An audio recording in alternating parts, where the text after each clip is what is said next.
Hello दोस्तों, कैसे हैं? आशा करते हैं आप सब ठीक ही होंगे। तो आज का कहानी है सास भी कभी बहू थी भाग 2। सुनिए, एक पारिवारिक कहानी है जो कि कहानी सुनने में बहुत अच्छी लगेगी। तो ये कहानी अंत तक सुने। एक बार सुमित्रा बुखार में तप रही थी। उसे बहुत कमजोरी महसूस हो रही थी।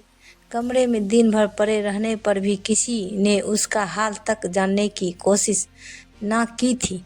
जब उससे रहा ना गया तो वह धीरे धीरे चलकर रसोई तक आई। माँ जी, उसने कहा, एक गिलास दूध मिलेगा क्या? मुझसे अब खड़ा भी नहीं रहा जाता दूध। सास ने मुंह बिचका कर कहा, अरे बहू, यहाँ दूध अंजन लगाने तक तो मिलता नहीं, तुम गिलास भर दूध की फरमाइश कर रही हो। कहो तो थोड़ी कड़क चाय बना दूं? नहीं, रहने दीजिए।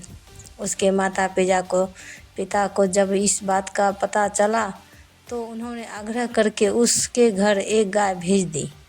अरे बाप रे, यह क्या बहू, इस गाय का सानी पानी कौन करेगा? इस उम्र में मुझसे ये सब ना होगा। आप चिंता ना करें माँ जी, मैं सब कर लूँगी। ठीक है, जो करना हो करो, लेकिन एक बात बता देती हूँ कि घर में गाय आई है तो दूध सभी को मिलेगा। यह नहीं हो सकता कि तुम दूध सिर्फ अपने बच्चों के लिए बचा कर रखो। ठीक है माँ जी, सुमित्रा ने बेमन से सिर हिलाया। घर के काम के अलावा गाय की सानी पानी करके वह बुरी तरह थक जाती थी, पर और कोई इलाज भी तो ना था। दिन गिनते गिनते वह घड़ी भी आ पहुंची जब उसका पति रजनीश लंदन से वापस लौट आया। आते ही उसकी नियुक्ति मुंबई के एक बड़े अस्पताल में हो गई और वह अपने परिवार को लेकर चला गया। कुछ साल सुमित्रा के बहुत सुख से बीते। समय मानो पंख लगाकर उड़ चला। बच्चों बड़े हो गए। बड़ी 2 बेटियों की शादी हो गई। बेटे ने वकालत की पढ़ाई कर ली और उसकी प्रैक्टिस चल निकली। एक दिन दिल की धड़कन रुक जाने से अचानक रजनीश का देहांत हो गया। सुमित्रा पर फिर दुखों का पहाड़ टूट पड़ा। धीरे धीरे वह अपने दुख से उभरी। उसने फिर से अपना उजरा घोंसला समेटा। अब घर में केवल वह और उसका बेटा कुणाल रह गए थे। सुमित्रा उसके पीछे पड़ी कि वह शादी कर ले। अकेला घर भाई भाई करता है। तेरा घर बस जाएगा तो मैं अपने पोतों पोतियों से दिल बहला सकूंगी। क्यों माँ, हम दोनों ही भले हैं, किसी और की क्या ज़रूरत? अपने दिन मज़े में कट रहे हैं। नहीं बेटा, ऐसा नहीं कहते। समाज का नियम है तो मानना ही पड़ेगा। सही समय पर तेरी शादी होनी ज़रूरी है, नहीं तो लोग तरह तरह की बातें बनाएंगे और मुझे भी तो बुढ़ापे में थोड़ा आराम की ज़रूरत है। तेरी पत्नी आकर मेरी अपनी गृहस्थी संभाल लेगी तो मैं चैन से जी सकूंगी।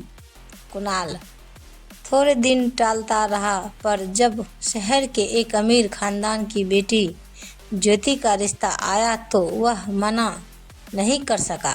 जब उसने ज्योति को देखा तो देखता ही रह गया। अपार धन राशि के साथ इतना अच्छा रूप, मोनो सोने पे सुहागा। सुमित्रा ने जरा आपत्ति की, शादी हमेशा बराबर वालों में ही ठीक होती है। वे लोग बहुत पैसे वाले हैं तो क्या हुआ माँ, हमें उनके पैसों से क्या लेना देना। बहू बहुत ठसके वाली हुई तो नकचरी हुई तो यह कोई ज़रूरी नहीं उसे अपने पैसों का घमंड हो। आप बेकार में मन में वहम मत पालो और सोचो, यदि गरीब घर की लड़की हुई तो वह अपने परिवार की समस्याएं भी साथ लाएगी। हमें उनसे भी जूझना पड़ेगा। सुमित्रा ने हथियार डाल दिए। वाह सुमित्रा, तेरे तो भाग खुल गए। उसकी सहेलियां खुश हो रही थी। बहू मिली खूब सुंदर और साथ में दहेज इतना लाई है कि तेरा घर भर गया। सुमित्रा भी बड़ी खुश थी, पर धीरे धीरे उसे लगने लगा कि उसका भय दुरुस्त था। ज्योति माँ बाप की लाडली नाजों से पली बेटी थी। वह बात बात पर बिगड़ती, रूठ जाती। अपनी मनमानी न होने पर भूख हड़ताल कर दी थी, मौन व्रत धारण कर लेती, कोप भवन में जाकर बैठती और घर में सबके हाथ पांव फूल जाते। कुणाल हमेशा बीवी का मुंह जोहता रहता था और सुमित्रा को भी सदा फिक्र लगी रहती कि पता नहीं किस बात को लेकर बहू बिदक जाए और घर की सुख शांति भंग हो जाए। बहू के हाथों घर की बागडोर सौंपकर सुमित्रा यह सोचकर निश्चिंत हो गई कि अब वह अपने सब अरमान पूरे करेगी। वह भी अपनी हम उम्र स्त्रियों की तरह पोती पोते गोद में खिलाएगी, घूमेगी फिरेगी, मन हुआ तो किट्टी पार्टी में भी जाएगी, ताश भी खेलेगी। अब उसे कोई रोकने टोकने वाला ना था। अब वह अपनी मर्जी की मालिक थी, एक आजाद पंछी की तरह। कुछ दिन चैन से बीते, पर शीघ्र ही उसे अपने कार्यक्रम पे पूर्ण विराम लगाना पड़ा। ज्योति ने अनभ्यस्त हाथों से घर चलाने की कोशिश तो की, पर उसे किफायत से घर चलाने का गुर मालूम ना था। वह एक बड़े घर की बेटी थी।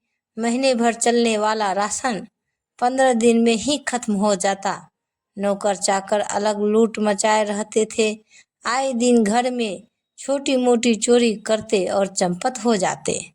तो आगे की कहानी भाग 3 सुनने के लिए कमेंट बॉक्स में जय माता दी हर हर महादेव लिखें, ताकि हम वीडियो को जल्दी से अब तक इस चैनल के माध्यम से सुना सकें। यह कहानी आप सबको कैसी लगी कृपया हमें कमेंट बॉक्स में ज़रूर बताएं और पूरी कहानी सुनने के लिए शुक्रिया। और इस तरह हमें प्यार और सपोर्ट दीजिए। प्रेम से बोलिए जय माता दी हर हर महादेव। तो ऐसे ही वीडियो देखने के लिए हमारे चैनल को सब्सक्राइब करें और वीडियो को लाइक ज़रूर करें। धन्यवाद। सास भी कभी बहू थी भाग 3 इसी चैनल पर जल्द ही अपलोड कर दी जाएगी। तो गाइज मिलते हैं अगले वीडियो के साथ। तब तक बाय बाय दोस्तों। जय हिंद।